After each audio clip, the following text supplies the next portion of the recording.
Directed lines and directed line segments. Welcome, everyone. In this first slide, we are setting the stage for a very important topic in mathematics. In this subsection, we are going to establish the foundational geometric concepts that you will absolutely need to understand vectors later on.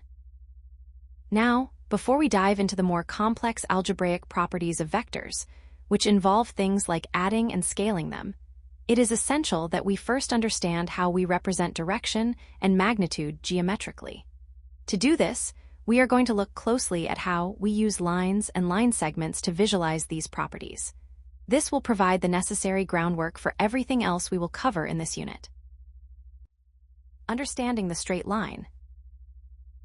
Now that we've introduced our topic, let's take a closer look at the fundamental building block, the straight line. When we talk about a straight line, which we'll denote with the lowercase letter L, we are referring to a one-dimensional figure. What does that mean in practice? It means that it extends infinitely in both directions, it never stops, and it has no boundaries. It is also important to note that, by default, a standard geometric line is quite neutral. It doesn't have a specific starting point or an ending point, and it doesn't possess any inherent direction. It's just a continuous, infinite path. We will see in the next slide how we can transform this simple, neutral line into something much more specific by adding direction. The concept of a directed line. Now, let's build on what we just discussed regarding standard lines. As we saw in the previous slide, a standard geometric line doesn't have a beginning or an end. While this standard line is bidirectional, meaning you can move in either direction along it, we have the ability to assign a specific orientation to it.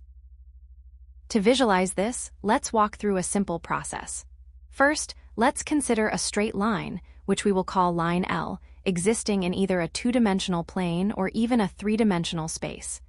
At this stage, it is still just that infinite, directionless line we previously defined. Next, we perform a crucial step, assigning direction.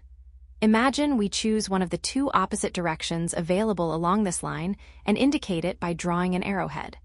Once we do this, the line is no longer just a simple, undifferentiated set of points. The result of this change is what we call a directed line. Essentially, a directed line provides us with extra information.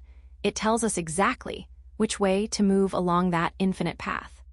This concept of orientation is a vital stepping stone toward the more specific idea of directed line segments that we will explore in the next slide. The directed line segment. Now that we understand how we can add direction to an infinite line, let's narrow our focus. In most real-world physical and mathematical applications, we aren't actually dealing with lines that go on forever in both directions. Instead, we are usually interested in specific, finite portions of a line. Let's break down how we define this step by step. First, consider the segment itself. If we take a line and restrict it to a specific part, essentially cutting it so that it has a clear starting point at point A and a clear ending point at point B, we call this a line segment, written as a B. But to prepare ourselves for the study of vectors, we need to add one more layer, direction.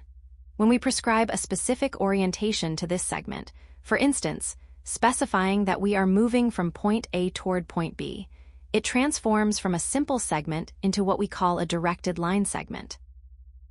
To represent this visually, we use an arrow. This arrow starts at what we call the initial point, which is point A, and terminates at the terminal point, which is point B, as we will see in the next slide. This distinction is crucial because it gives the segment both a magnitude and a direction. Characteristics of a directed line segment. Now that we have established what a directed line segment is, let's look at what actually defines it. You can think of a directed line segment as having two primary characteristics that distinguish it from a simple, undirected line. First, we have magnitude. In this context, magnitude is simply the length of the line segment.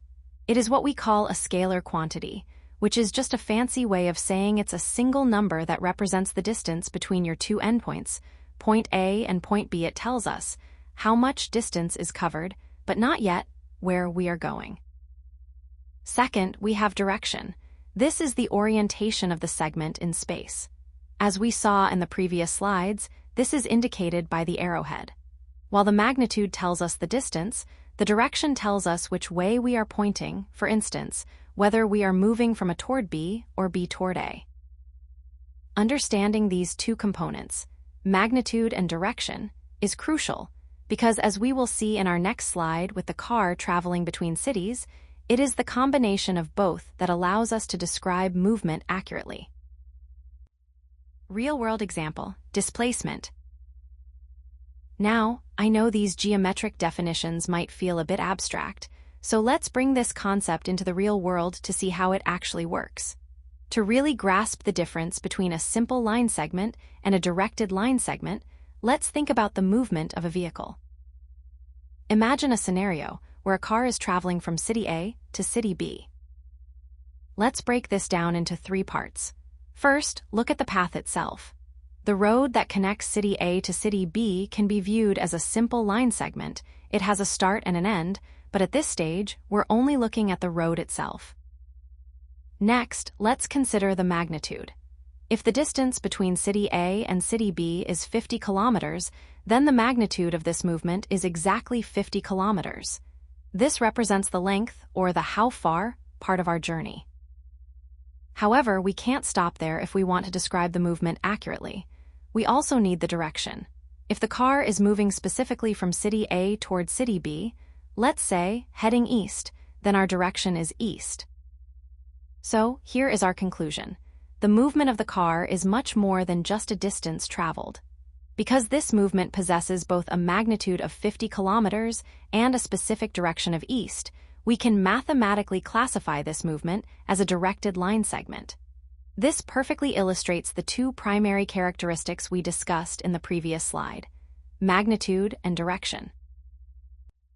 Common mistakes to avoid. First, please be careful not to confuse a line with a segment.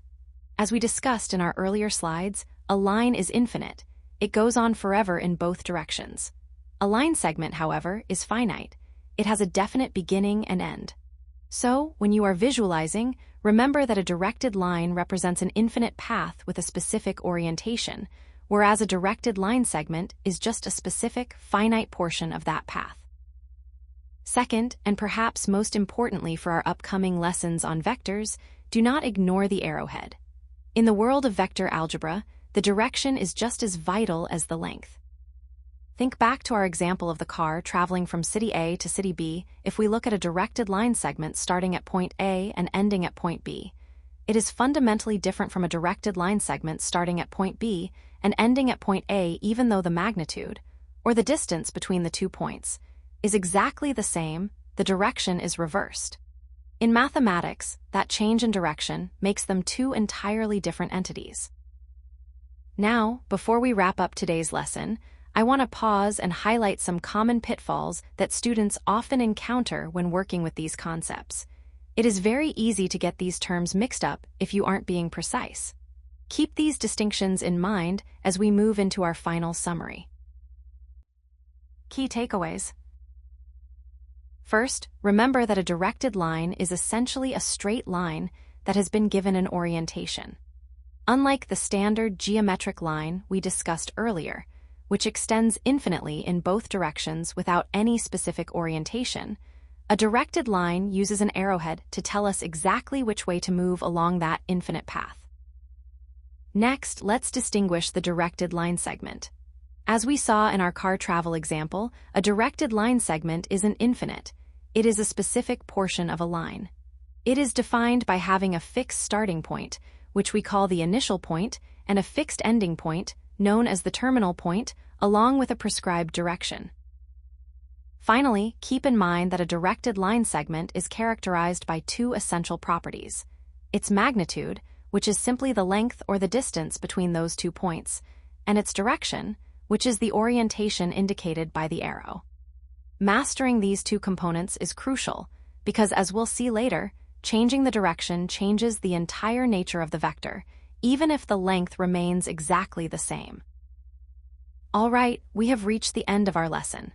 Let's take a moment to recap the key takeaways to ensure you have a solid foundation before we move on to the algebraic properties of vectors in our next session. Great job today! Make sure you review these definitions, and I will see you in the next lesson.